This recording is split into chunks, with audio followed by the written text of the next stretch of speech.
mariborski zaslužni škof Jože Smej danes praznuje 95. rojstni dan.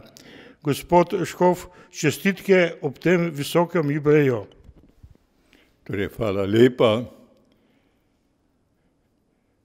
Tudi jaz pozdravljam vse slušalce, gledalce. Exodus. Zanimivo je ta beseda Exodus. To pomeni izhod. Druga Mojzesova knjiga se imenuje mednarodno Exodus, izhod. Namreč izhod iz egiptovskega sužnosti. Bili so Izraelci dolgo časa v egiptovski sužnosti. Potem pa so izhod, Exodus, šli v obljubljeno deželo. Sedaj pa nismo v kapeli Exodusa, ampak smo v kapeli svetega Lenarta, škofa Opata. Tukaj vidimo lepo sliko tega opata svetega Lenarta, ker namreč ta kraj se imenuje Sveti Lenart v Slovenskih Goricah. Potem imamo tudi župnijo Sveti Lenart pod Gorci pri Veliki nedelji. Se pravi, da v Slovenskih Goricah so častili tega svetega Lenarta. Znamenje sta dve župniji. No, tukaj smo pa zdaj v kapeli doma za starejše občane. Vi ste prišli sem na rehabilitacijo. Torej smo v domu svetega Lenarta, Gubčeva 5, Lenart. In sicer je tudi škofijska Karitas mariborska pomagala zgraditi ta dom, poleg seveda občine in drugih dobrotnikov so zgradili ta dom. Zato se imenuje ta dom ostarelih, starejših. Tukaj v tem domu sem jaz že od 12. januarja.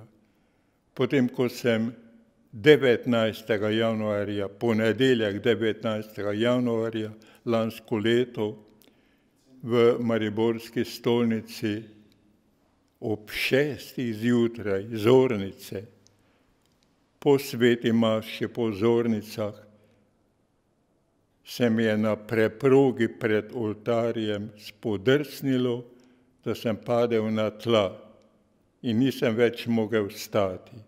Verniki so me lahko videli ležečega na tleh. Večkrat pomislim, kako lepa smrt bi bila to, po sveti maši, ob hajilu, lepo zaspiš, umreš pri oltarju. Ampak Božja previdnost je tako hotela, da so me dvignili rešilec v mariborsko bolnišnico. 3 tedne dobre sem bil tam, vse do 12. januarja sem pa tukaj. Tukaj preživljam, lahko rečem, svoj jesen svojega življenja.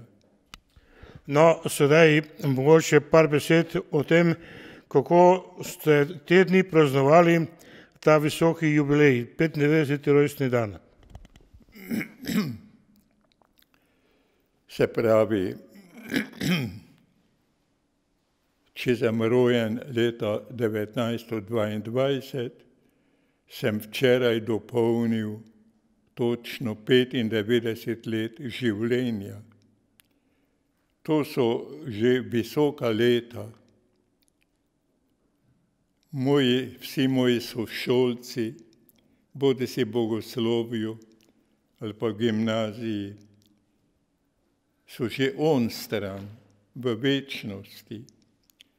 Dolgo časa sva bila prvi letnik bogoslovja v Mariboru, visoka bogoslovna šola, leta 1940-41. Dolgo leta sva bila sama, Janežič, doktor Stanko Janežič in jaz. On je pa tudi že pred leti umrl, tako da sem ostal sam. Se večkrat sprašujem, zakaj sem ostal sam. Mora biti zaradi tega, da sem priča lepih duhovniških likov svojega življenja, ki so že v večnosti. Recimo nas je bilo takrat 18 v prvem letniku bogoslovja, leta 1941. Od teh smo postali 4 duhovniki. Tudi drugi bi bili postali duhovniki, vendar druga svetovna vojna tako je to preprečila, da so potem šli v druge službe.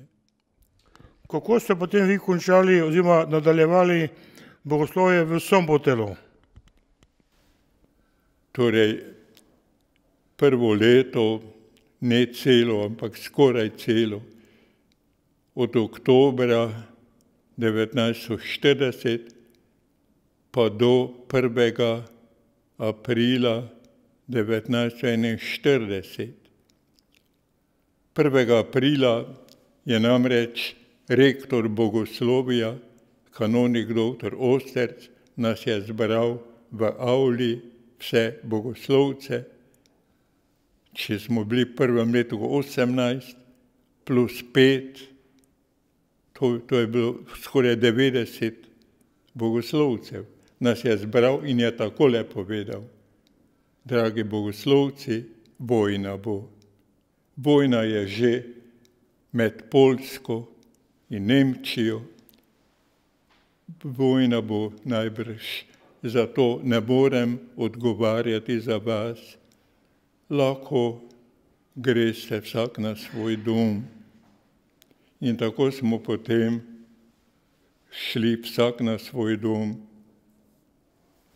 Nekaj časa smo, torej 6. aprila so Nemci vdrli v Slovenijo, v Jugoslavijo. Nekaj časa smo Prekmurci bili vsak na svojem domu v Prekmurju. Potem pa smo lahko nadaljevali bogoslovni študij v Sombatelu. To je mesto rojstva svetega Martina, Sombatel. Morali smo se vrniti že septembra, čeprav so se predavanja na Visoki bogoslovni teološki šoli začela komaj oktobra, mi pa septembra. Zakaj? Da smo nekoliko se priučili madžarskega jezika. Poučeval nas je v madžarščini duhovnik, takrat je bil on član premonstratejskega reda, to je bil doktor Törnar doma iz Turnišča, doktor Franc Törnar je bil, torej imel habit premonstratejskega reda, beli talar, potem pas, to je bilo znamenje, habit premonstratejskega reda. Premonstratenci v Sombatelu so bili profesori na klasični gimnaziji. Doktor Törnar je poučeval latinščino in grščino na tej klasični gimnaziji. Torej nas pa se učil torej madžarsko. Seveda najprej smo se morali naučiti madžarsko himno, ki se takole glasi: Isten áld meg a magyart, Bog blagoslovi Madžara. Ena kitica pa je tukaj, ki se nam je bogoslovcem zdela heretična, krivoverska. Ta kitica v tej himni se nekako takole glasi, pravi: Madžarski narod se je za svoje grehe spokoril, za vso preteklost, pa za vso prihodnost. Toliko je on pretrpel, se pravi, za vso prihodnost se je spokoril dovolj. To se nam malo zdelo, mora biti nekoliko heretično, zato smo, ko je prišla na vrsto ta kitica, smo molčali, bogoslovci Slovenci, Prekmurci. Saj so nas potem tudi zatožili, da nočemo peti madžarske himne. No, sedaj, da se vrneva za praznovanje rojstnega dneva. Vas je obiskal menda gospod Načkov, monsignor Cikl. Torej, presenetil me je, da je prišel s svojimi sodelavci, kanoniki, da je prišel sem, kaj imajo tukaj v domu svetega Lenarta posebno dvorano, da so tam lahko imeli redno konzistorialno sejo. Bila sem navzoči pri tej seji tudi Načkov, dr. Kramberger, pa jaz sva bila tudi navzoča, da sva malo zvedela, kako poteka škofija, odkar mi nisva več tam, ampak sva tukaj, da sva marsikaj izvedela. Potem smo seveda imeli tukaj skupno kosilo, katerega sta se udeležila tudi zakonca Krajnc, gospa Darinka, učiteljica, profesorica in njen mož Jože, ki sta nekako vzela mojega rojaka Jožefa Horvata, bivšega aneškega župnika, sta nekako vzela za svojega, kako da je njun. Tako da sta ta dva sta bila tudi potem tam na kosilu. Pa seveda je bil tudi direktor na kosilu tega doma, Gričnik je tudi bil na kosilu. No, kako poteka en dan tukaj v domu?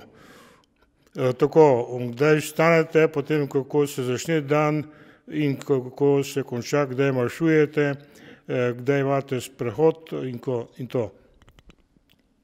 V Mariboru sem vstajal ob 4:30, ker sem se potem najprej sebe uredil, pripravljal na sveto mašo, meditacije in tako dalje. In potem sem maševal vsak dan zjutraj ob 6:30, 6:30. Torej sem vstajal tam že ob 4:30 ali najkasneje ob 5. No in potem tukaj pa nas pustijo več časa spati, njihov dnevni red, tako da nekako tukaj vstajamo po 7 uri zjutraj. Vstajamo. Potem seveda vsak se uredi, kolikor more. Tisto, kar more sam narediti, se sam umije, se tudi sam ubrijem, kolikor torej morem. In potem pa sledi redni nekako sprehod po hodniku, tako da pred zajtrkom. Po sprehodu pa je potem zajtrk nekako ob 8, ob pol 9 uri in potem pa gre tukaj dnevni red naprej. Se pravi, da pridejo medicinski tehniki ali pa sestre, da zmerijo tlak, temperaturo, ko je bilo potrebno, vse do včeraj sem tudi dobival injekcijo proti strdevanju krvi, potem še druga razna fizioterapija, in potem je kosilo navadno ob 13 ali 13 pa 50, pa recimo 30 minut. Po kosilu pa je seveda tisti latinski pregovor, ki pravi post prandium stabis aut mille passus meabis. Se pravi, po kosilu boš stal, stoj, ali pa hodi 1000 korakov. Tako tudi naredim, če ne ravno 1000 korakov, pa približno, tako sem tudi danes naredil po kosilu. Potem seveda nekako kratek počitek, recimo včasih je dovolj 20 minut, toliko, da spanec odide od tebe, da lahko potem naprej umsko delaš. Bodi se kaj bereš, pišeš ali prevajaš. Trenutno prevajam iz arhiva Somboteljskega, kako sem naredil tudi za Melince, ne? Prevajam tisto, kar ni znano, recimo marsikaj odkrije se tam v arhivu, recimo dejavnost duhovnikova, ki ni bila znana, ne? To recimo. Tako da to prevajam, trenutno prevajam to. Potem seveda kaj berem, pišem, kolikor morem. In potem pa seveda že pride čas za sveto mašo. Tukaj je v 4:30 najprej sveti rožni venec, potem pa sveta maša ob 5. Se pravi, sedim od začetka pri evharistični daritvi, tisto, kar glavni mašnik moli, potem pa somašnika molita, takrat pa vstanem. Bom skušal tudi sedaj vstati, da bom prebral nekaj pri oltarju. Torej je tako, da potem jaz molim del evharistične molitve, 3.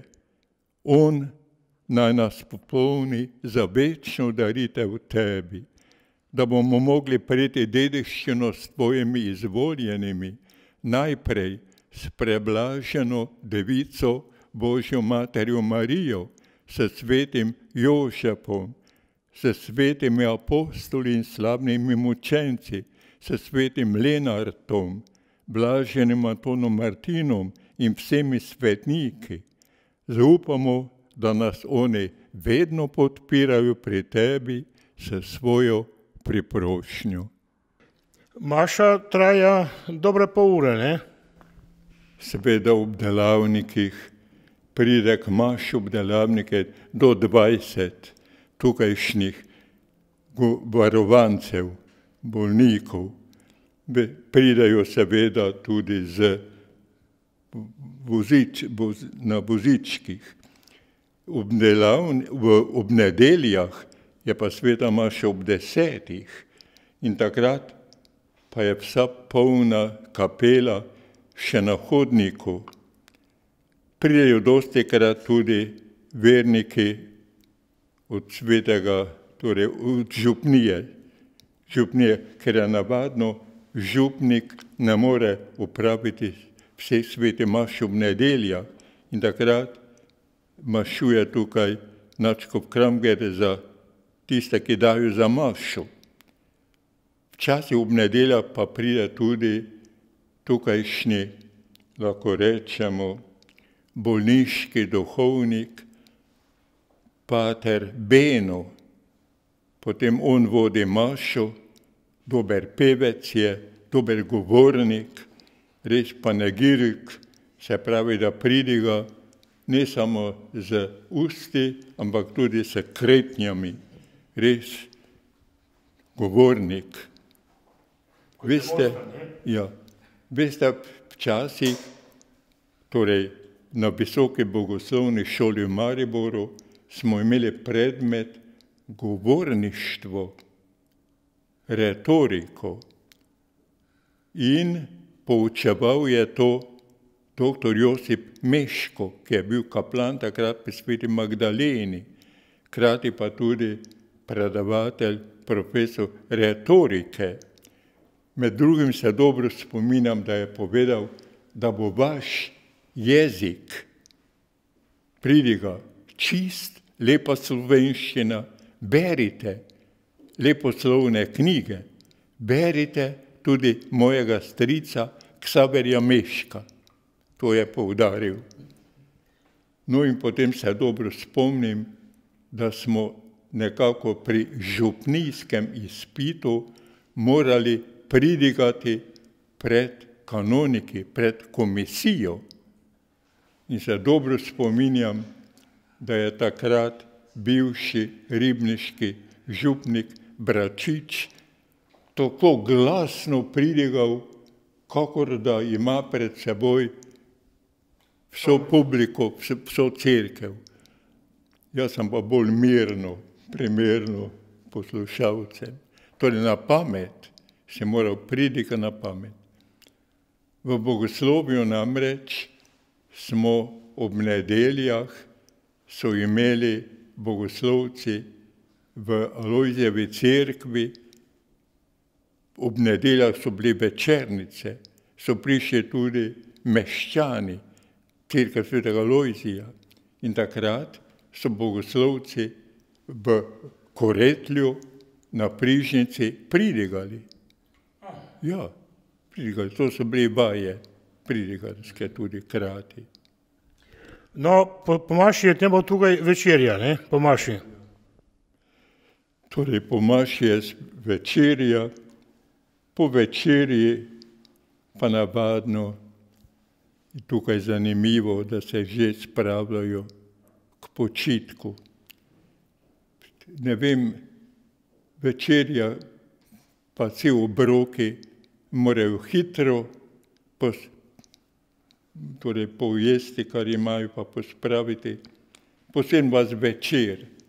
In potem nekako odidejo tile uslužbenci. Stane tukajšnji sestre medicinske oziroma strežnice odidejo, dežurni ostane, tako da nekako so radi, če greš takoj k počitku. Jaz navadno še potem kaj berem, tako do 8:30, do 8:45, potem pa tudi se spravim v posteljo, da mi pride potem odviti, ker imam povite v povoji obe dve nogi, elastični povoj, da mi odvije tisto, ker se zaenkrat ne morem še seči do podplatov. Upam pa bo šlo mogre biti. Kaj pa berete? Berete kakšne klasike, grške tekste, latinske tekste? Vi ste dober poznavalec grščine in latinščine. Ste prevajali Sveto pismo iz teh dveh jezikov slovenščino, ne? To berete kot hobi ali čisto redno, da se držite v formi? Je bila, veste, mašna zveza pred vojno, vse do druge svetovne vojne, da si je imel dnevni red. Prvič, branje Svetega pisma, vsaj eno poglavje ali eno stran, to. Potem to je lekcijo divina, Sveto pismo, potem pa lekcijo hagiografika, svetniki in drugi cerkveni pisateljev. Ne? To delam tudi še zdaj, ne? Branje cerkveni.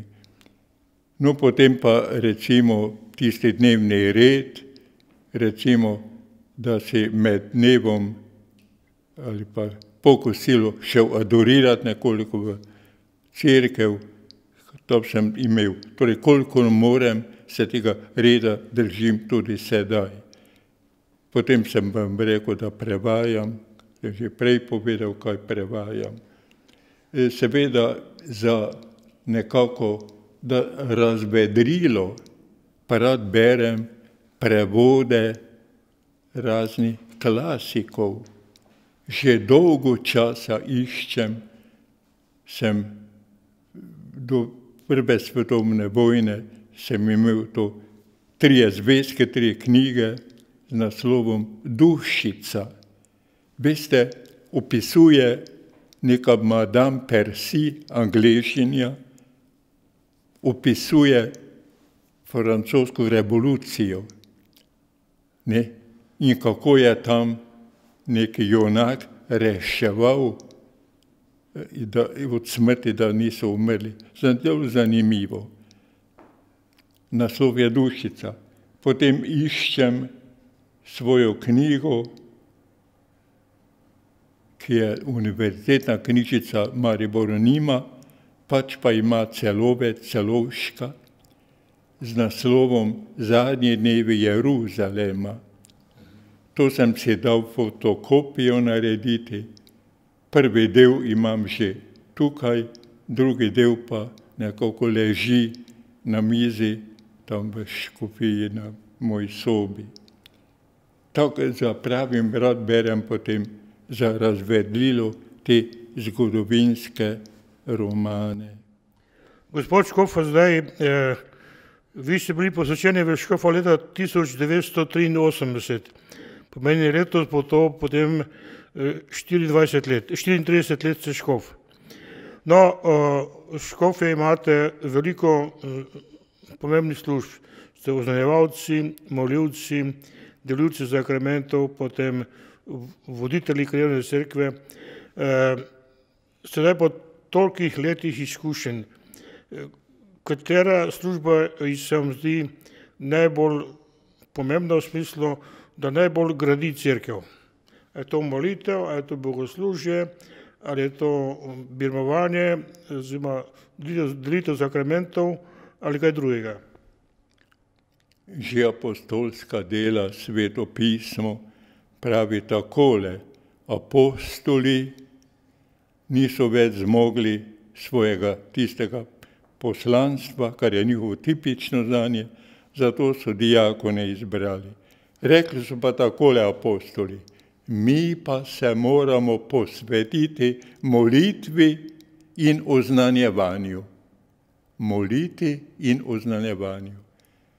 Koncilski odlok pravi, da je najbolj važno delo tako škofa, kakor duhovnika, oznanjevanje Božje besede.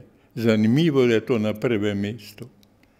No, potem seveda tudi delitev sakramentov, Euharistija in tako dalje. Torej, vidite, oznanjevanje tega, ko smo imeli v Mariboru dom duhovnikov, sem tam videl starejše duhovnike, Pankracij, potem en Orešnik. Veste kaj, če tudi niso pridigali v domu, so se pridigo napisali. V domu je bilo somaževanje teh, ki so bili tam. Zelo sem se čudil, ko sem nekaj časa bil tudi v tistem domu, okreval, da niso pridigali. Kako da bi se drugega nekako bali, češ tako.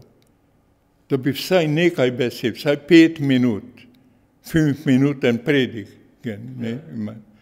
Ne, ni bilo tega. Jaz pa sem kljub temu včasih nekaj besed povedal. Torej to, oznanjevanje, potem pa seveda molitev. Takoj za sveto mašo sledi bogoslužna molitev, brevir, bogoslužna molitev, bogoslužni, branje in pa takoj ima prednost pred rožnim vencem in pred drugimi molitvami, tudi pred litanijami. Nekako sled tega, da je takoj za sveto mašo bogoslužna molitev, liturgična, neko svetega maša se ohrana v Bogojini vse do druge svetovne vojne. Ob velikih praznikih, Velika noč, Božič, popoldne niso bile litanije, ampak so prepevali večernice, vespere, in sicer v latinščini takrat. To je organist šolnike prepeval, ker so bili takrat dijaki doma, ki so znali latinsko, pa so skupaj prepevali psalme, ko je bilo čudovito še danes. Verniki nekako imajo nostalgijo, imajo nekako domotožje po tem latinskih psalmih. Se še danes mi zvenijo besede, kako so prepevali Dixi Dominus Domino meo, ali pa Confiteor tibi in tako dalje. To hočem reči. Potem pa seveda Magnificat, duhovnik je takrat šel okrog oltarja, pred vespere večernica, s kadilom okrog oltarja in medtem pa so pevci prepevali Magnificat anima mea Dominum, moja duša poveličuje Gospoda. To je Marijina pesem. No, zdaj, da počasi zaključiva ta naš zelo zanimiv pogovor. A lahko poveste skrivnost, kako to, da ste tako čil, bister, da imate širok besedni zaklad, potem da berete, prevajate iz tujih jezikov.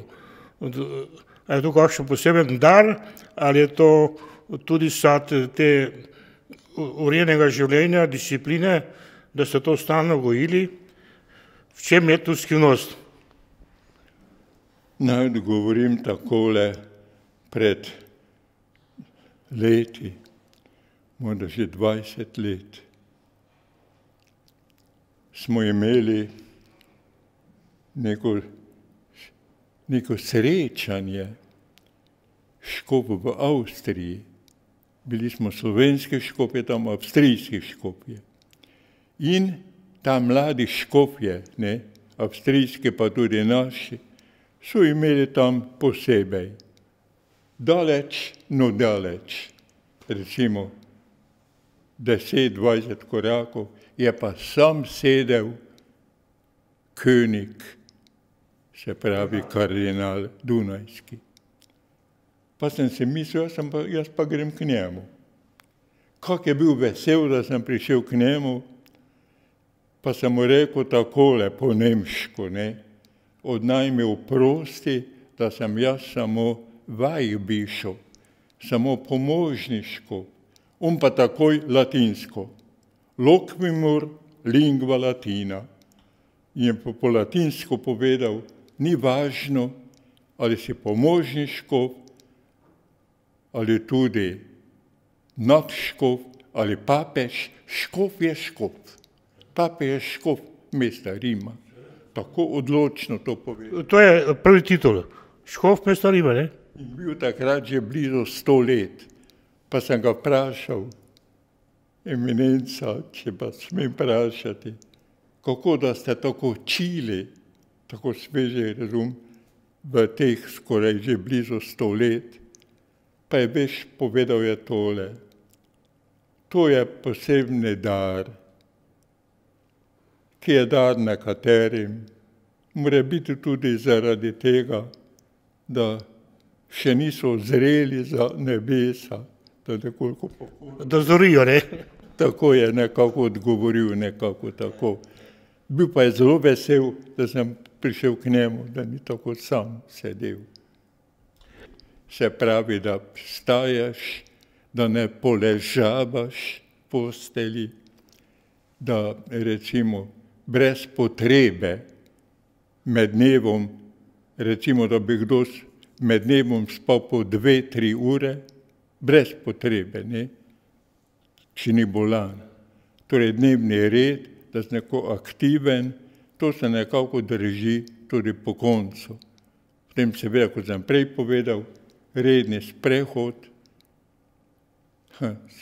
drugi si mislil, to je špancir, to gre, ne, to je za zdravje potrebno, premikati se. No, še eno vprašanje, za tako močno duhovno pa intelektualno življenje je potrebna motivacija. Kje vam prije razlog za delo, da delate? Je to molitev ali je to, da vam pride nove zamisli, pa nove vidite potrebe, ali je tukaj drugega? Motivacija. Zato vam odgovorim samo po ignacijevsko. Omnia ad majorem Dei gloriam. To je motiv. Karkoli delaš, delaš v Božjo čast. Že večkrat rad ponavljam, da hoja za Kristusom, to je zlata knjiga, takoj za mašno knjigo, rekel Pij XI je to takoj zlata knjiga, hoja za Kristusom, Tomaž Kempčan. Takole pravi, v tej hoji beremo. Nikoli ne bodi popolnoma brez dela. Beri, piši, moli. Na 3. mestu je moli.